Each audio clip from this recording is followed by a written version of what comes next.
الحمد لله وكفى وسلام على عباده الذين اصطفى أما بعد فأعوذ بالله من الشيطان الرجيم بسم الله الرحمن الرحيم واختار موسى قومه 70 رجلا لميقاتنا سبحان ربك رب العزة عما يصفون وسلام على المرسلين والحمد لله رب العالمين اللهم صل على سيدنا ومولانا محمد وعلى آل سيدنا ومولانا محمد وبارك وسلم اللهم صل على سيدنا ومولانا محمد وعلى آل سيدنا ومولانا محمد وبارك وسلم اللهم صل على سيدنا ومولانا محمد وعلى آل سيدنا ومولانا محمد وبارك وسلم.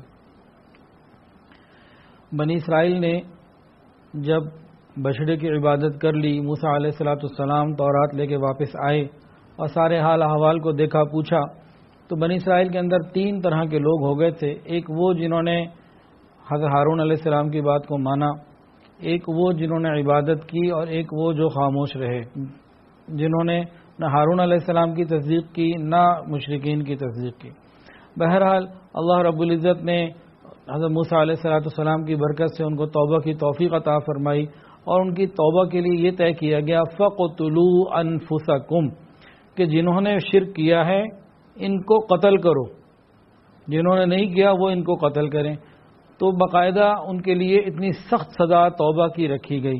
ایسا کیوں تھا کہ انہوں نے کہا تھا قَالُوا لَن نُؤْمِنَ، کہنے لگا وَإِذْ قُلْتُمْ يَا مُوسَى لَن نُؤْمِنَ لَكَ حَتَّى نَرَى اللَّهَ جَهْرَةً، جب تک ہم اپنی آنکھ سے اللہ کو دیکھ نہیں لیں گے اس وقت اس تک ہم آپ کی بات کو نہیں مانیں گے. انہوں نے ایک سخت بات رکھی. اللہ نے ان کے لیے توبہ کا حکم بھی بڑا ہی سخت رکھا کہ اپنی آپ کو جان سے مارو. پھر بہرحال اس پر عمل کیا گیا اور جو لوگ اس میں قتل ہو گئے تو ان کو شہادت کا درجہ ملا.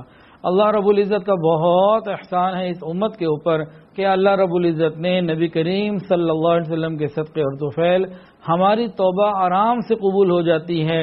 کوئی کسی قسم کی شرط نہیں رکھی، یہ اللہ کا کرم ہے.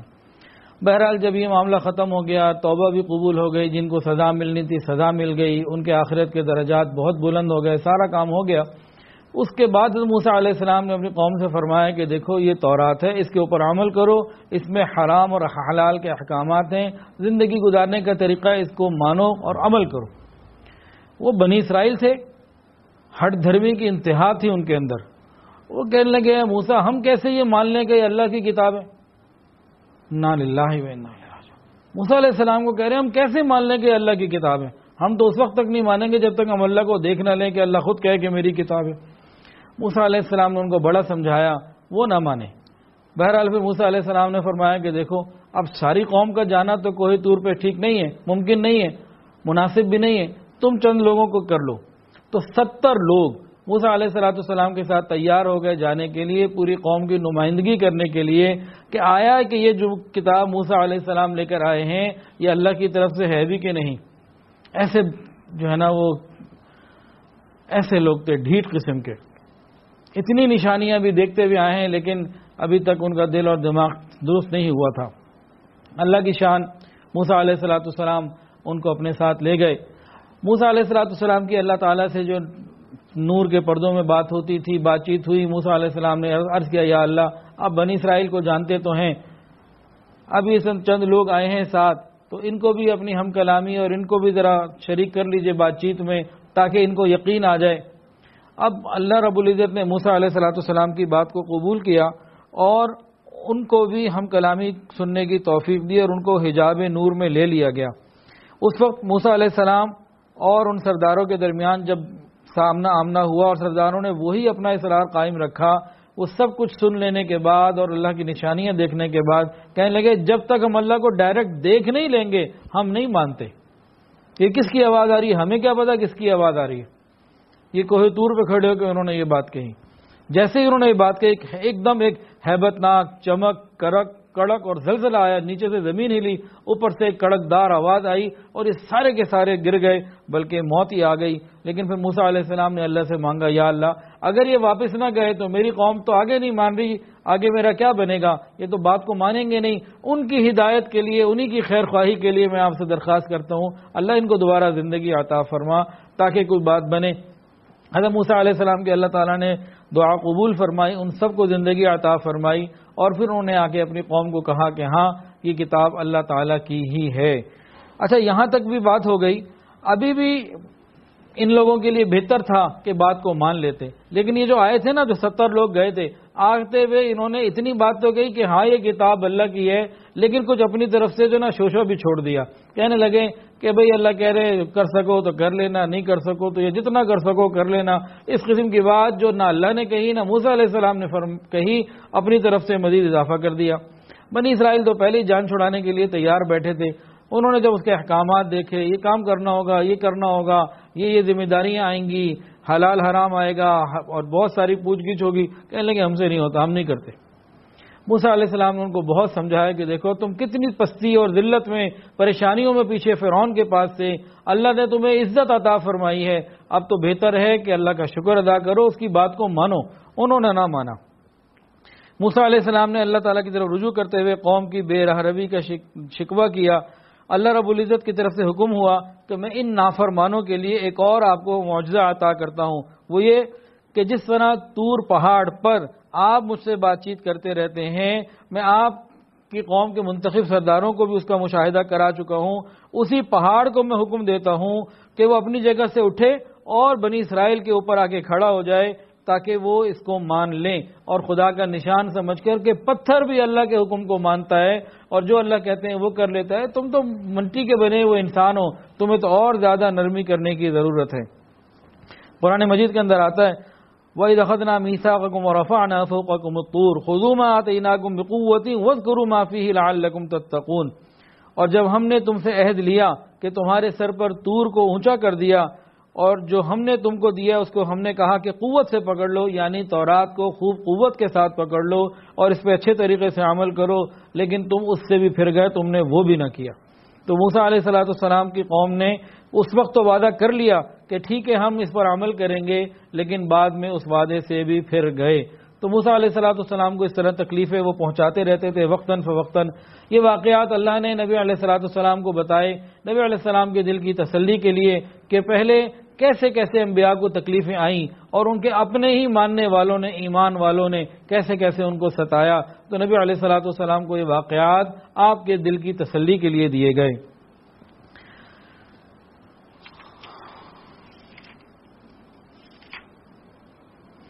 جب یہ لوگ گئے تھے وہاں پہ قرآن مجید کے اندر یہ ذکر بھی آتا ہے الذین یتبعون الرسول النبی الامی الذی یجدونہ مکتوبا عندہم فی التوراۃ والانجیل۔ موسیٰ علیہ السلام کو اس وقت بتا دیا گیا اور ان کی قوم کو بھی بتا دیا گیا کہ ایک آخری نبی آئیں گے۔ پوری نبی علیہ السلام کی تفصیلات اور آپ کی امت کی کافی تفصیلات یہ بنی اسرائیل کو موسیٰ علیہ السلام کی زندگی میں ہی اللہ رب العزت نے بتا دیں۔ بہرحال اس کے بعد ایک واقعہ اور بھی ہے کہ اللہ رب العزت نے بنی اسرائیل کو عزتیں دینے کے لیے ان کو فرمایا کہ بھائی دیکھو کہ تم ارض مقدس کے اوپر حملہ کرو، فتح تمہاری ہوگی، ہم تمہارے لیے لکھ چکے ہیں، تمہارا کام یہ ہے کہ ہماری بات مانو اور چلے جاؤ، اور وہاں پہ صرف تمہارا پہنچنا کام ہے، فتح دینا ہمارا کام ہے۔ یا قوم ادخلوا الارض المقدسۃ التي كتب اللہ لکم، فتح تمہارے مقدر میں اللہ نے لکھ دی، تمہارا بس اتنا کام ہے کہ وہاں چلے جاؤ، فتح تمہاری ہوگی۔ اب اس قوم کا حال اس طریقے سے ہے۔ ارض مقدس سے کیا مراد ہے؟ ارض مقدس سے کئی تفصیلات مراد ہیں، تاہم یہ پورا ملک شام، ارض شام جو ہے یہ مراد ہے۔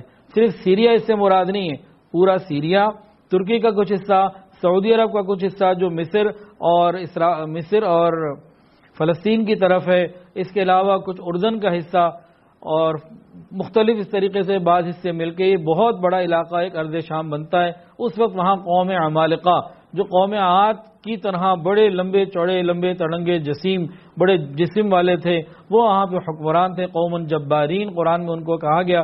موسیٰ علیہ السلام نے اپنی قوم کو پوری نصیحتیں کی، دیکھا بتایا کہ دیکھو اللہ نے تمہارے اندر انبیاء دیے، تمہارے اندر بادشاہ، تمہیں کتنی نعمتیں دیں، تمہارے اندر اتنی عزتوں کے فیصلے اللہ نے کیے، اب اللہ حکم دے رہے ہیں کہ تمہیں اس جگہ کا مالک بنا دیں گے، فاتح وارث بنا دیں گے، تم وہاں چلے جاؤ، تمہارا کام آسان ہو جائے گا۔ تو یہ ارض شام بہت بڑا علاقہ ہے۔ بعض روایات میں یہ بھی آتا ہے کہ ایک مرتبہ ابراہیم علیہ السلام لبنان کے ایک اونچے پہاڑ پر چڑھے. اللہ نے فرمایا اے ابراہیم آپ یہاں سے نظر ڈالو, جہاں تک آپ کی نظر جائے گی وہ ساری جگہ ارض مقدس ہو جائے گی. اللہ تعالیٰ نے اس کو ارض مقدس بنا دیا. تو قوم عمالقہ وہاں پہ حکومت کیا کرتی تھی. حضرت موسیٰ علیہ السلام نے وہاں کا حال احوال لینے کے لیے جو 12 قبیلے تھے ان کے ایک سردار کو چنا اور کہا کہ آپ ان کے شہر اریحہ میں جائیں اور وہاں کے حالات لے کر آئیں اور آ کے مجھے بتائیں تاکہ پھر ہم لوگ یہاں سے حملہ کرنے کی تیاری کریں اور یہاں سے چلتے ہیں. یہ لوگ 12 کے 12 گئے. وہاں جب یہ 12 کے 12 داخل ہوئے ہیں تو اس قوم کے ایک ہی آدمی نے اکیلے ہی ان ساروں کو گرفتار کر کے اپنے بادشاہ کے سامنے پیش کر دیا اور کہا کہ یہ دیکھو ہمارے اوپر حملہ کرنا چاہتے ہیں, اس ارادے اور نیت سے آئے ہیں.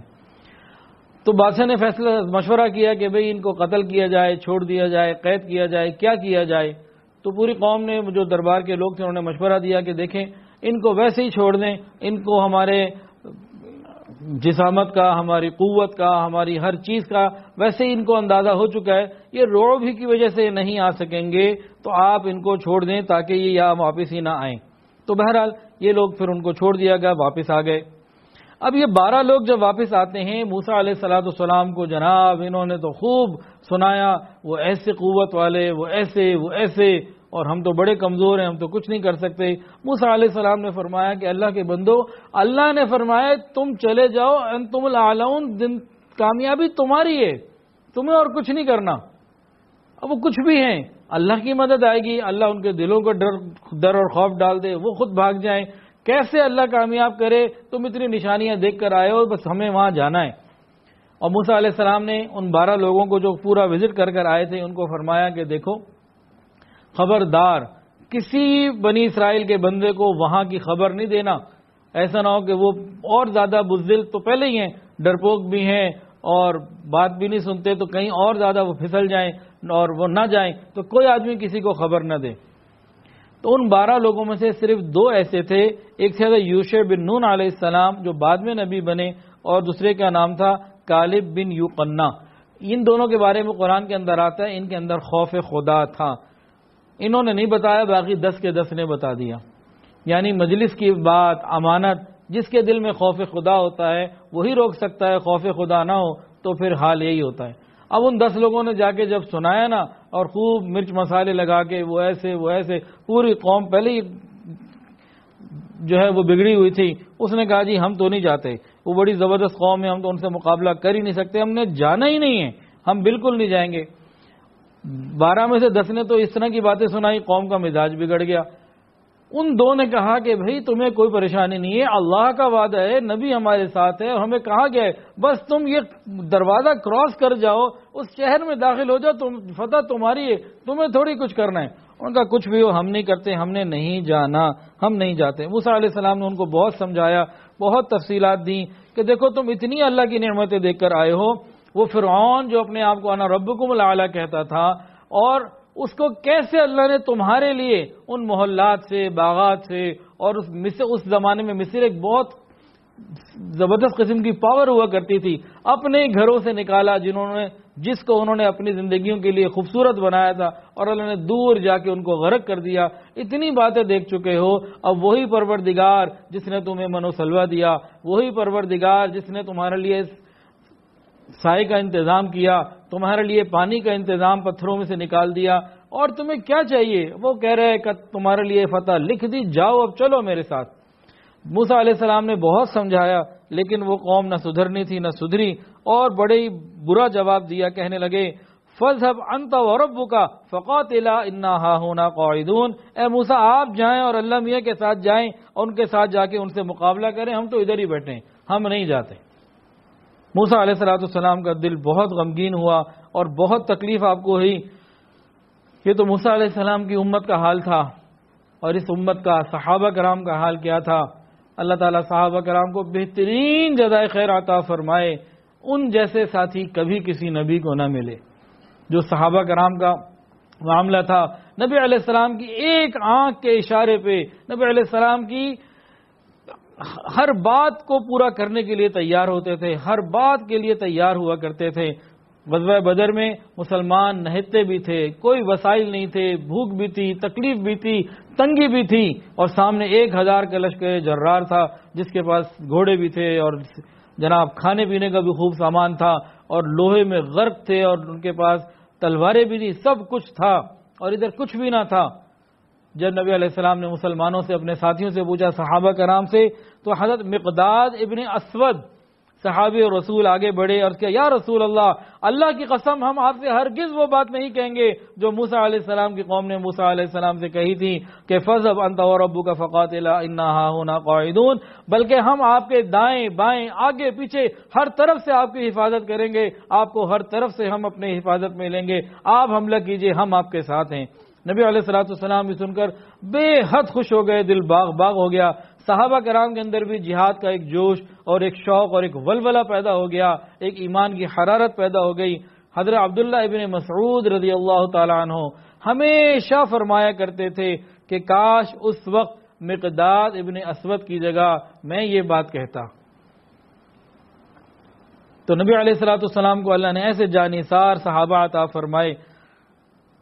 اس وقت موسیٰ علیہ السلام نے پھر اللہ رب العزت سے دعا کی، یا اللہ، قال رب انی لا املک الا نفسی، اے اللہ میں اپنا اور اپنے بھائی کے علاوہ بنی اسرائیل پہ اپنا کوئی زور نہیں پاتا، یہ میری نہیں سنتے۔ موسیٰ علیہ السلام نے بھی اللہ تعالیٰ سے دیکھے نا کیا بات کی، بنی اسرائیل نے کتنی تکلیفیں دی، کسی بات کا کوئی ذکر نہیں کیا، بس اتنا ہی بات کی، یا اللہ بس یہ بنی اسرائیل والے ہیں اور مسلسل عہد شکنی اور وعدہ فراموشی کر رہے ہیں، اب میرا اور میرے بھائی کے علاوہ تو کسی پہ میرا زور نہیں چلتا، فَافْرُقْ بَيْنَنَا وَبَيْنَ قَوْمِ الْفَاسِقِينَ، یعنی ہم دونوں کو ہماری قوم کے درمیان آپ ہی فیصلہ کر دیجئے، انہیں آپ نے جو سزا دینی ہے وہ آپ ان کو سزا دے دیجئے اور مجھے اب ان سے دور کر دیجئے، یہ تو کسی طرح سے مانتے ہی نہیں۔ اللہ رب العزت نے ان کی دعا کو قبول فرمایا اور ارشاد باری تعالی ہوا، فَإِنَّهَا مُحَرَّمَةٌ عَلَيْهِمْ 40 سَنَةً يَتِيهُونَ فِي الْأَرْضِ، زمین ان کے اوپر 40 سال کے لیے حرام کر دی گئی، وہ ارض مقدس، وہ ملک شام جو ان کے لیے لکھ دیا گیا تھا کہ تم خالی چلے جاؤ تمہیں کامیابی ملے گی، یہ نہ گئے اور انہوں نے کہا کہ ہم تو ادھر ہی بیٹھے، اِنَّا هَاهُنَا قَاعِدُونَ، آپ جائیں اور آپ کا رب جائے، فَقَاتِلَا، جائے لڑے، ہم تو ادھر ہی بیٹھے ہیں، ہم نے نہیں جانا۔ انہوں نے کیا کہا تھا، اِنَّا هَاهُنَا قَاعِدُونَ، ہم یہی بیٹھے ہیں۔ اللہ تعالیٰ نے بھی فرمایا کہ 40 سال کے لیے تمہارے اوپر یہ جگہ حرام کر دی گئی، تم وہ فتح کر ہی نہیں سکتے 40 سال تک۔ اب اللہ رب العزت نے ان کو سزا کیسی عجیب و غریب دی۔ اللہ رب العزت تو اللہ رب العزت ہیں، پوری کائنات ان کی بنائی ہوئی ہے، یہ انبیاء کے واقعات میں جگہ جگہ یہی آ رہا ہے، زمین و آسمان کا مالک اللہ، اس کو بنانے والا اللہ، اس کو چلانے والا اللہ، اس کے اندر کائنات کی ایک ایک چیز کے اوپر قبضہ و قدرت کل بھی آج اللہ کا تھا، آج بھی اللہ کا ہے۔ ہمیں کافروں سے ڈرنے کی کوئی ضرورت نہیں، ایمان کو بنانے کی ضرورت ہے۔ ہمارا ایمان ٹھیک ہو تو وَأَنْتُمُ الْأَعْلَوْنَ إِن كُنتُم مُؤْمِنِينَ، یہ ہمارے ساتھ اللہ کا وعدہ ہے، اس امت کے ساتھ اللہ کا وعدہ ہے، اگر تم ایمان والے ہو وَأَنْتُمُ الْأَعْلَوْنَ، فتح تمہاری ہوگی۔ ہمیں اپنے ایمان کو بنانے کی اور بہتر کرنے کی ضرورت ہے، جس پر ہم نہیں آ رہے۔ بہرحال موسیٰ علیہ السلام نے جب یہ دعا کی، 40 سال کے لیے ان کے لیے وہ فتح روک دی گئی اور اللہ تعالیٰ نے ان کو ذلت و رسوا کرنے کا فیصلہ کر لیا، بنی اسرائیل کو تکلیف پہنچانے کا، ان کو تنگ کرنے کا، کہ ان کو سزا دی جائے، ان کو سمجھ آ جائے کہ کر کیا رہے ہیں۔ ان کو اللہ رب العزت نے ان کے لیے فیصلہ کیا، یتیہون فی الارض، یہ زمین کے اوپر جو ہے نا یہ ذلیل ہوں گے، رسوا ہوں گے، اس طرح کا ان کے لیے سزا کا فیصلہ اللہ رب العزت نے کیا۔ اب 6 لاکھ بندے تھے، اب غور کیجئے 40 سال کے لیے اگر سزا دی جائے 6 لاکھ بندوں کو، کتنے قیدی چاہیے اور کتنے جیلر چاہیے، جیل کتنی بڑی ہونی چاہیے اور وہاں انتظامات کیا ہونے چاہیے، ذرا غور کریں۔ اگر کہیں 6 لاکھ بندوں کو قید میں ڈالنا ہو تو کیا ہوگا؟ اللہ رب العزت کی شان کو دیکھیے۔ ایک وادی تھی، ایک طور سینا کے پاس ایک بہت بڑی وادی ہے، جس کو بعض لوگ کہتے ہیں کہ اس کی 90 میل لمبائی ہے اور 27 میل اس کی چوڑائی ہے، ٹوٹل یہ وادی کا حصہ ہے، کوئی دیوار نہیں، اللہ نے اس وادی کو ان کے لیے جیل بنا دیا، کوئی جیلر نہیں، اللہ نے اس وادی کو ان کے لیے جیل بنا دیا، کوئی ہتھکڑیاں نہیں اور کسی قسم کی کوئی اور دیواریں نہیں، کوئی لوہے کی چیز نہیں، کچھ بھی نہیں۔ اللہ رب العزت نے کھلے آسمان کے نیچے، کھلی زمین کے اوپر اس جگہ کو ان کے لیے جیل بنا دیا۔ وہ کیا؟ 40 سال تک وہ اس وادی سے نکل ہی نہیں سکے۔ روز سفر کرتے کہ آگے بڑھیں گے، اور شام کو جتنا سفر کرتے اگلے دن وہیں پہنچے ہوتے جہاں سے نکلے تھے۔ 40 سال تک اسی زمین پر یہ سرگرداں پھرتے رہے، اور اس کریم پروردگار نے نہ کوئی ہتھکڑی لگائی، نہ کوئی جیلر آیا، نہ کوئی دیواریں آئی، نہ کوئی اور چیز۔ اس نے کائنات کو حکم دیا کہ یہ وادی 30 اس قوم کے لیے جیل بن جائے، اللہ نے جیل بنا دیا۔ وَتُعِزُّ مَن تَشَاءُ وَتُذِلُّ مَن تَشَاءُ بِيَدِكَ الْخَيْرُ إِنَّكَ عَلَى كُلِّ شَيْءٍ قَدِيرٌ۔ وہ پروردگار جو چاہتا ہے کر سکتا ہے۔ وہ کسی کو محصور کرنا چاہے، نظر بند کرنا چاہے تو اللہ کھلی وادی میں بھی نظر بند کر دیا کرتا ہے۔ علماء نے فرمایا کہ اللہ جل شانہ کسی قوم کو جو سزا دیتے ہیں وہ ان کے برے اعمال کی مناسبت سے ہوتی ہے۔ اس نافرمان قوم نے یہ کہا تھا اِنَّا ہَاهُنَا قَاعِدُونَ، ہم تو یہاں بیٹھے ہیں۔ اللہ تعالیٰ نے 40 سال تک ان کو وہیں بٹھا دیا، اچھا نکل کے دکھاؤ پھر، کر لو جو کرنا ہے۔ تو اللہ تعالیٰ سے انسان کو یہی چاہیے کہ انسان اللہ تعالیٰ کے سامنے جھکتا رہے، مانگتا رہے اور عافیت ہی مانگے۔ تو 40 سال جو بنی اسرائیل کے اندر یہ دور گزرا جس میں اللہ کا عطاب ان کے اوپر تھا، اس میں موسیٰ علیہ السلام، ہارون علیہ السلام بھی ساتھ تھے، اور ان کو تو اللہ نے نعمتوں سے نواز دیا اور ان کو خیروں میں رکھا۔ اور اسی 40 سال کے اندر اسی 40 سال کا وقت پورا ہونے سے پہلے حضرت ہارون علیہ السلام کا انتقال ہوا، بعد میں حضرت موسیٰ علیہ السلام کا انتقال ہوا، اور ان کے فوراً بعد اللہ تعالیٰ نے حضرت یوشع بن نون علیہ السلام کو بنی اسرائیل کی ہدایت کے لیے مامور فرمایا۔ اور 40 سالہ قید ختم ہونے کے بعد بنی اسرائیل کی باقی ماندہ قوم حضرت یوشع بن نون کی قیادت میں جہاد بیت المقدس کی طرف روانہ ہوئی، اور اللہ کے وعدے کے مطابق ملک شام ان کے ہاتھوں فتح ہوا، اور اس ملک کی ناقابل یقین اور ناقابل قیاس اور بہت بڑی دولت اور بہت ساری چیزیں ان کے اوپر ان کے ہاتھ میں آئیں، اور اللہ تعالیٰ نے اس طریقے سے یہ نعمت عطا فرمائی۔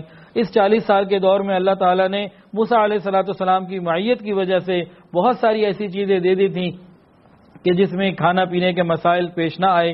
حضرت موسیٰ علیہ السلام کو بعض روایت میں آتا ہے اللہ نے ایک ایسا پتھر عطا کر دیا تھا، وہ ہر جگہ ان کے ساتھ ساتھ رہتا تھا، جب پانی کی ضرورت ہوتی وہ عصا اس پہ مارتے 12 چشمے نکل آتے تھے۔ بہرحال اللہ تعالیٰ سے دعا ہے اللہ تعالیٰ ہم سب کو ایمان